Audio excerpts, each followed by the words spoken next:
Assalamualaikum warahmatullahi wabarakatuh. Bismillahirrahmanirrahim. Alhamdulillahil qail fi kitabihil karim wa ta'awanu 'alal birri wat taqwa wa la ta'awanu 'alal itsmi wal 'udwan. Asyhadu an la ilaha illallah wa asyhadu anna sayyidana wa habibana wa maulana Muhammadan abduhu wa rasuluhu as-sadiqul wa'dil amin. Allahumma salli wa sallim wa barik alaihi wa ala alihi wa man da'a bida'watihi ila yaumiddin, amma ba'd. Alhamdulillah kita dipertemukan dalam pertemuan yang penuh dengan rahmat, dengan kasih sayang.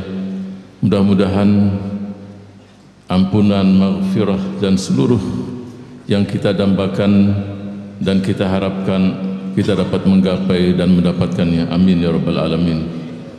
Saya hanya ingin, sebenarnya apa yang sudah disampaikan sudah cukup semuanya, tapi karena sudah diperintahkan oleh sahibul maqam untuk menyampaikan beberapa kalimat, saya hanya akan menyebutkan satu bait dari ungkapan Habib Ali bin Muhammad al-Habsyi. Wa hahiya a'malun khalat an syawaibin wa ilmun wa akhlaqun wa kathratu awradi. Manusia itu perlu 3 kecerdasan.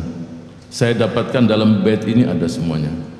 Yang pertama adalah kecerdasan spiritual, yang kedua adalah kecerdasan emosional, dan yang ketiga adalah kecerdasan intelektual.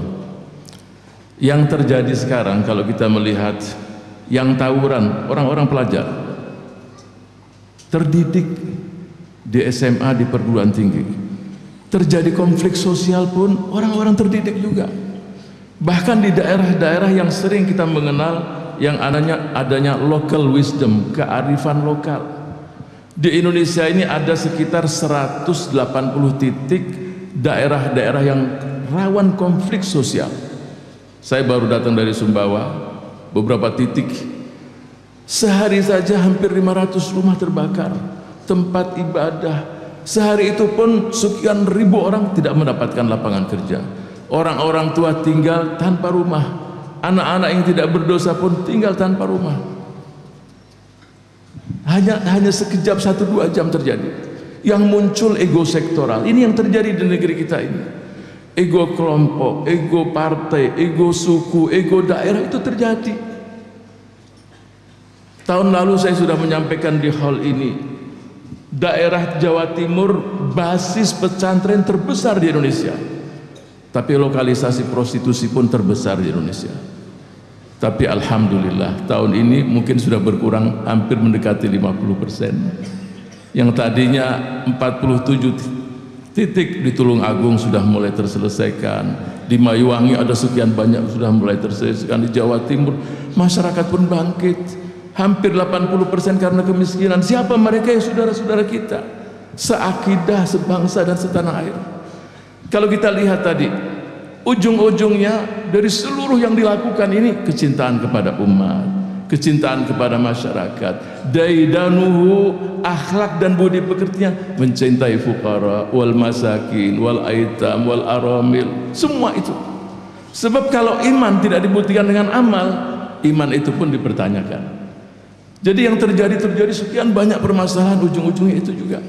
Saya teringat ketika Rasulullah SAW berkumpul dengan sahabat-sahabatnya. Siapa di antara kalian yang hari ini puasa sunnah? Tidak ditanyakan, wahai sahabat-sahabatku, sebutkan ayat-ayat atau hadis yang berkaitan dengan keutamaan puasa sunnah. Sayyidina Abu Bakar Siddiq, ana ya Rasulullah, alhamdulillah hari ini puasa sunnah. Yang kedua, siapa di antara kalian yang sudah lihat si fulan yang sakit? Yang sudah berminggu-minggu sakit, siapa yang pernah menjenguk?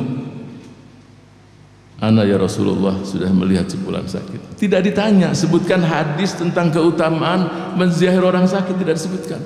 Yang ketiga, siapa yang sudah berinfak hari ini? Jumlah tidak ditanyakan.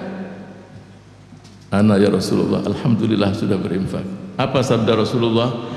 Tidak terkumpul 3 sifat tadi pada diri seorang mukmin illa wa huwa min ahlil jannah. Ini orang-orang yang cerdas secara spiritual, cerdas secara emosional, dan cerdas pula secara intelektual. wa ilmun wa akhlaqun wa kathratu awradi. Itu tiga-tiga ada di situ. Ilmunya ada, kemudian dibuktikan dengan akhlak, budi pekerti. Tiga bulan berturut-turut ahlu sewun makan semuanya. Kita di pemerintah ada yang namanya jaminan hidup. 2.800.000 lansia yang terlantar di negeri ini. Kita di Kementerian Sosial hanya mampu menangani 50.000. Ini 3 bulan 1 orang. Jadi kalau setiap orang ini nangani 1 orang, tidak ada yang susah di negeri ini. Tidak ada yang menjual dirinya. Ada yang berbuat di malam hari, pagi-pagi masih nyulam. Kok nyulam? Ini yang halal, yang saya berikan untuk anak-anak saya.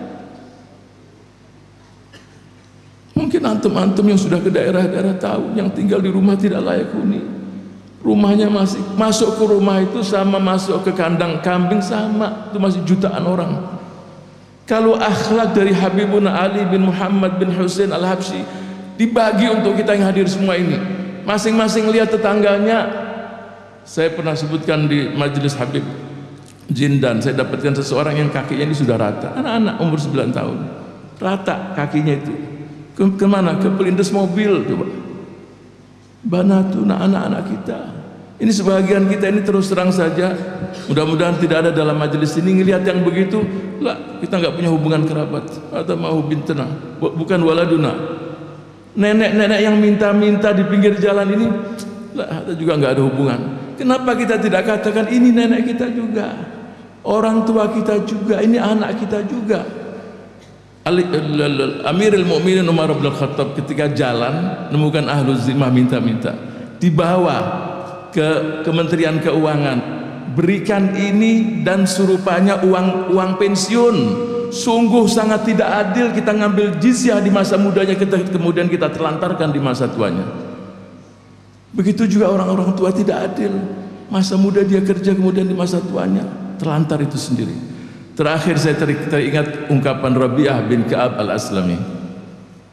Syughulnya setiap hari kerjanya membawakan air untuk Rasulullah berwudu. Kulium, tahunan. Kemudian Rasul bertanya sallallahu alaihi wasallam, apa yang kau inginkan wahai Rabi'ah? Mikir dia. Dia tahu minta apa aja pasti dikasih. Mau minta dunia, minta ini. Ini yang saya katakan kecerdasan spiritual, intelektual, emosional. Yang saya minta cuma satu ya Rasulullah. Apa yang kau minta? As'aluka murafaqataka fil jannah. Saya ini beruntung di dunia, setiap hari dampingi kamu wahai Rasulullah, siang malam. Kapan saya inginkan saya bisa jumpa. Tapi nanti di akhirat, tempat kamu di mana dan tempat antum fil firdausil a'la. Kita tempatnya di mana? Susah mau jumpa dengan Rasul. Susah mau bertemu, melihat wajahmu ya Rasulullah.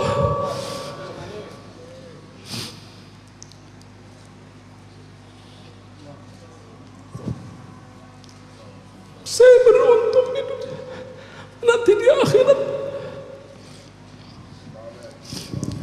Banyak hadis-hadis Rasul menjelaskan anta ma'aman ahbabta, engkau bersama dengan orang-orang yang kau cintai. Kemudian Rasul pun bersabda, fa'inni ala nafsika bikathrati sujud, kepermintaanmu pun akan terkabul, perbanyaklah sujud sama Allah. Kita ketika mendengar cerita-cerita iri, rasanya kok kita tidak hidup di zaman mereka, hidup di zaman Rasul. Kita ditakdirkan di zaman sekarang.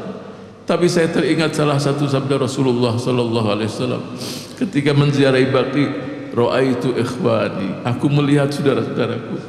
Sahabat ngomong, bukankah kami saudara-saudaramu ya Rasul? Kamu sahabat-sahabatku. Nanti saudara-saudaraku yang datang di akhir zaman, yang tidak pernah melihat wajahku, tidak ini tapi beriman dan mati dalam husnul khatimah. Mudah-mudahan kita tergolong mereka-mereka tersebut. Sebagai penutup, ada sedikit saja.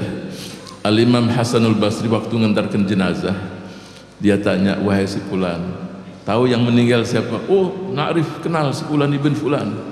Saya mau tanya, ini kalau ruhnya dikembalikan, kira-kira dia akan birrul walidain tidak? Dia akan berbakti kepada orang tuanya enggak? Silaturahim tidak? Melaksanakan hak-hak Allah, hak-hak Rasul, hak umat, berinfak, bersedekah, ditanya sekian pertanyaan.